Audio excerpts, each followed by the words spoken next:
Thank you for joining into my video today. I really appreciate it. If you would subscribe to the channel, it would help me out immensely. And if you give it a thumbs up, that'd be really nice. If we can get 1,000 subscribers, they're going to push our channel out to a lot more people. So I need all the help I can get. We're going to be talking about Paul today. And what I'm going to be talking about is you will get bit, but you must not quit. And in Acts chapter 28, verses 1 through 6, it says, "And when they were brought safely through, then he found out that the island was called Malta. The natives showed us extraordinary kindness, for because of the rain they had set in, and because of the cold, they kindled a fire and received us all. But when Paul had gathered a bundle of sticks and laid them on the fire, a viper came out, and because of the heat, fastened itself on his hand. When the natives saw this creature hanging from his hand, they began to say one to another, 'Undoubtedly this man is a murderer, and though he has been saved from the sea, justice has not allowed him to live.' However," verse 5, Paul, "he shook the creature off into the fire and suffered no harm.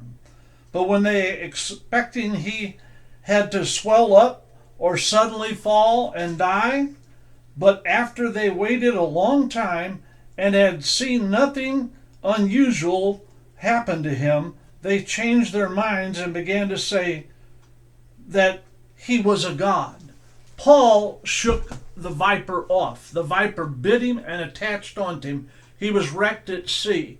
Now, I've mentioned in one of my past videos everything Paul went through. Beatings, shipwreck, jail, you know what all he went through, a lot of problems. I would have not wanted to travel with Paul if I was in the Bible days, because, man, he got out of one mess into another. But he made it to shore and survived, but then a viper bit him and he just shook it off. Sometimes we have to shake things off and get it out of our life.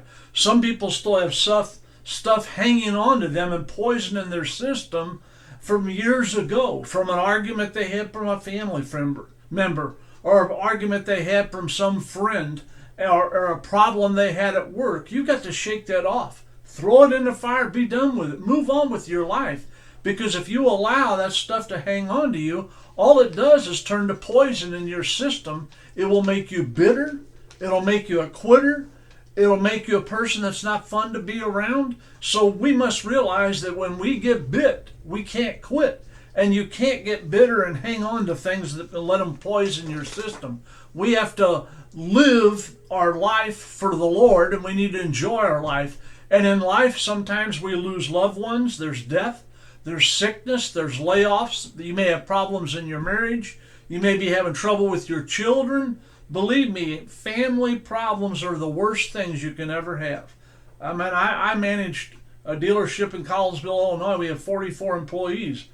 Sometimes it was easier to manage them and be the general manager than it was to manage my own children at home from all the problems. And when kids are little, you know, girls and boys, they'll fight with each other.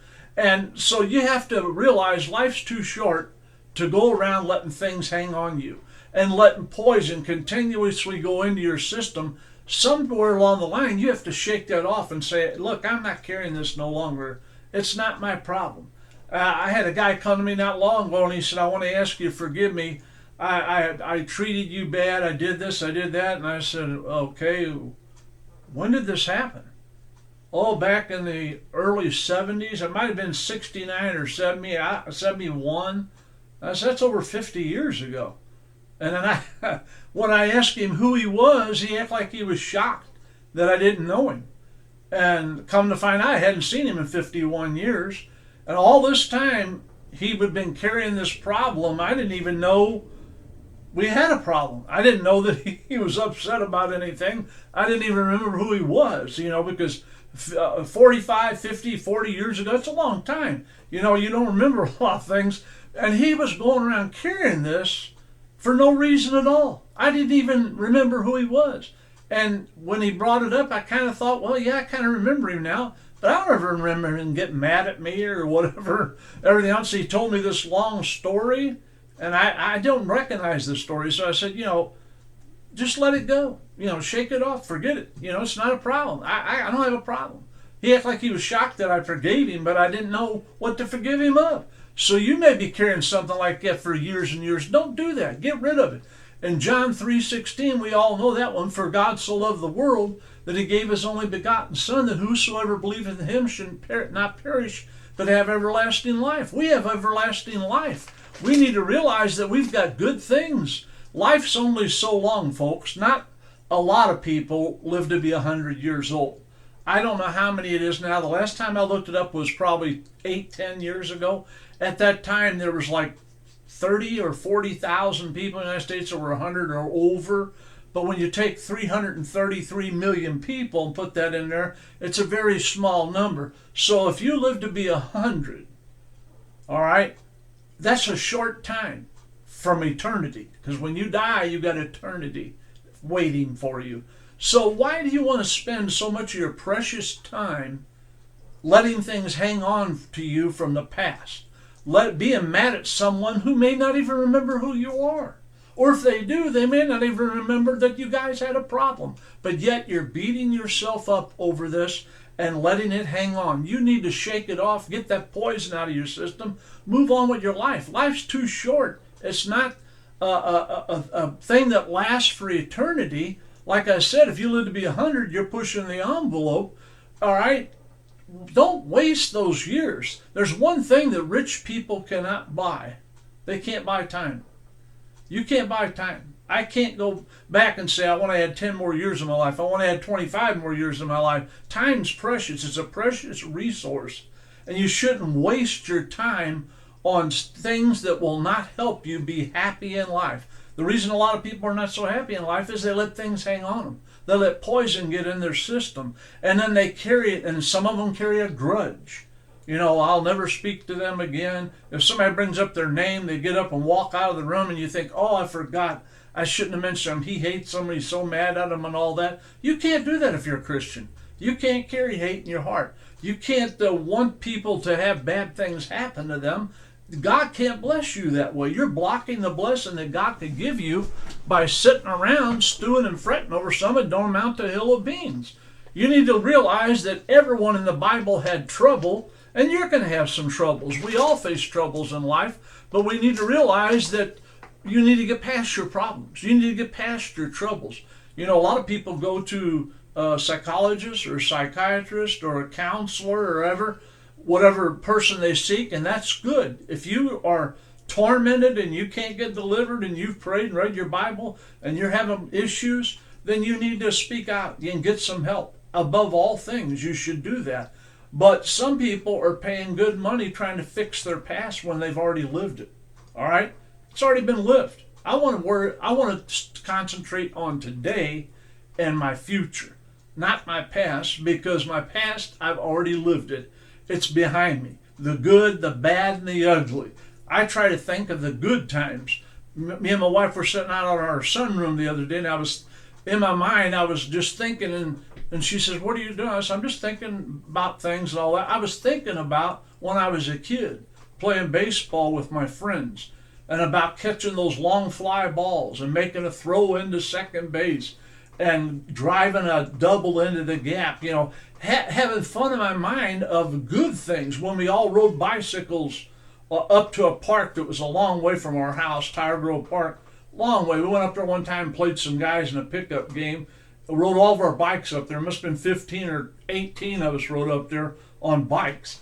And I was thinking about the good times. I don't try to dwell on the negative. I don't try to dwell on the times I made it out. The best players in baseball, you're considered a real good hitter if you hit 300. Okay, that means you're going to get 3 hits out of every 10 times you go to the plate. You're going to fail 7 times out of 10. You're going to succeed 3 times out of 10, and you're considered a success in baseball if you do that, all right? So in life, we have to realize we're not going to have 100% good things, but we need to dwell on the good things. What's the Word of God says? It says, think on good things. It doesn't say dwell on the negative. Think about things that aren't good in your life. Think about the time you got bit. Think about the bitterness you have in there and carry that. That will eat you up. And the other person may not even know you got a problem. And you're hating them and you're carrying that burden. You shouldn't do that. You should not do that. It's going to ruin your life. It's going to make you a very unhappy person. Also, people won't want to be around you because every time they get around you, you're bitter, you're hateful. Nobody likes to be around bitter and hateful people and people that hate everybody. You can't have hate in your heart. God don't want you to have that. A Christian shouldn't go around hating people. And you say, oh, well, there's so many problems and I have so many troubles. And we tend to think that people in the Bible never had any problems. Well, let me just run this by you before. I'm not the one that wrote this down. I got it years ago from a preacher, and I don't remember his name, but I didn't get this, but it's in the Bible. I didn't put it in this order, I guess the chronological order or whatever. Rahab was a prostitute. Jeremiah and Timothy were both too young. Elijah was suicidal. Isaiah preached naked. Jonah ran from God. Naomi was a widow. Job was sick and bankrupt. Peter cursed God 3 times and cut a man's ear off with a sword, yet he said, upon this rock I'll build my church. The disciples fell asleep at a prayer meeting, and Martha worried about everything. The Samaritan woman had been married 5 times and was living with a guy she wasn't even married to. Zacchaeus was too small. Paul was too religious. Timothy had an ulcer. Lazarus was raised from the dead. He died. What's your problem? What are you bringing to the table today? You think you shouldn't have problems? Read about the people in the Bible that had problems.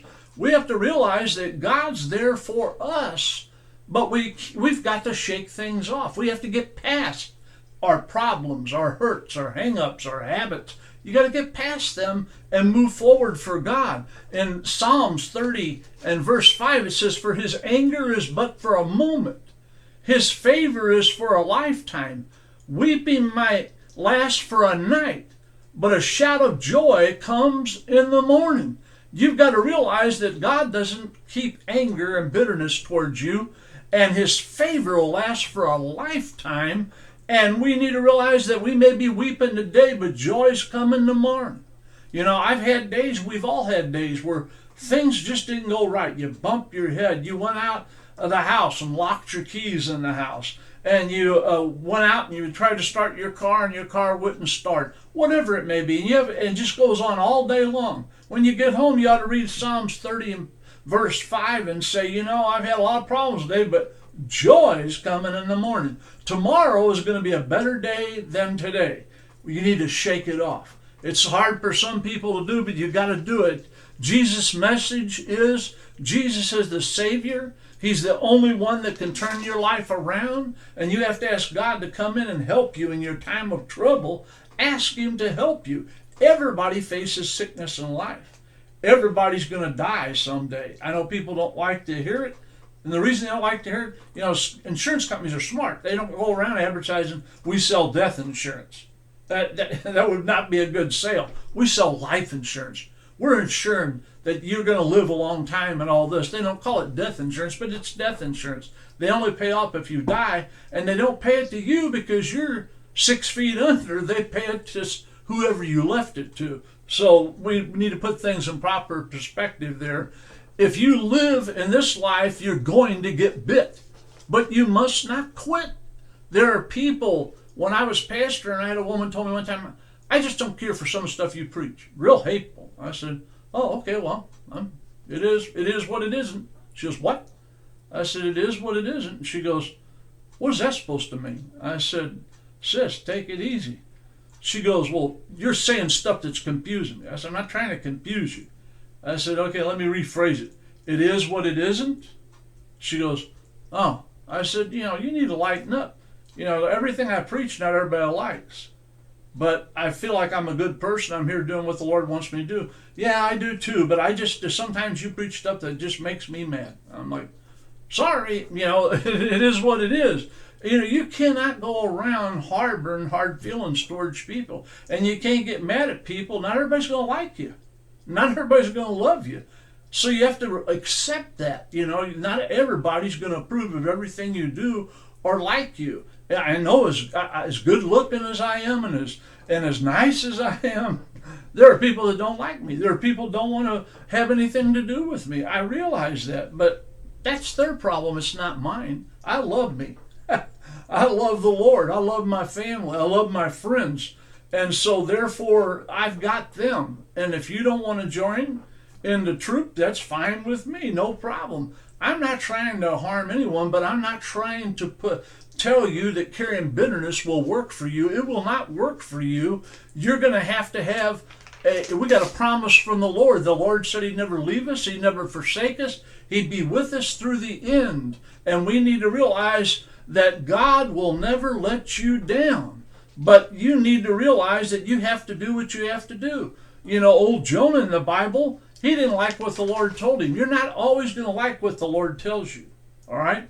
Jonah didn't like what the Lord told him because He told him to go to Tarshish. He didn't want to go there. He went somewhere else. What did it do? He got a free ride. He got a belly experience and traveled around for 3 days and got thrown up on the beach because he wouldn't go where God told him to go. You can't do what you want to do all the time. You can't live everything you want to live. You can't. When we were kids, I was really, really wanted to play for the baseball Cardinals. So did almost all my friends when we were kids. You know, when a kid, you think you're going to grow up, and I wanted to be a baseball player. A lot of guys wanted to be firemen, and I had a friend that became a fireman his entire life, Steve, and he did a great job helping people for years and years and years, and a paramedic. My brother-in-law, his son, same thing, Rich, was a paramedic, won Paramedic of the Year several times, served for more than 30 years, and was a commander, and helped people's lives and helped save people. And that is all wonderful, and that is good, and that's what you need to think about. What about all the good people that are out there? Because when you watch the news, now I know this may shock you, but I don't watch ABC, CBS, all the networks, NBC and all that. I don't watch the news. You say, well, you can bury your head in the sand? No, I pick up a little here and there as I want it off of the internet. But I don't subscribe to a paper because all it is bad news.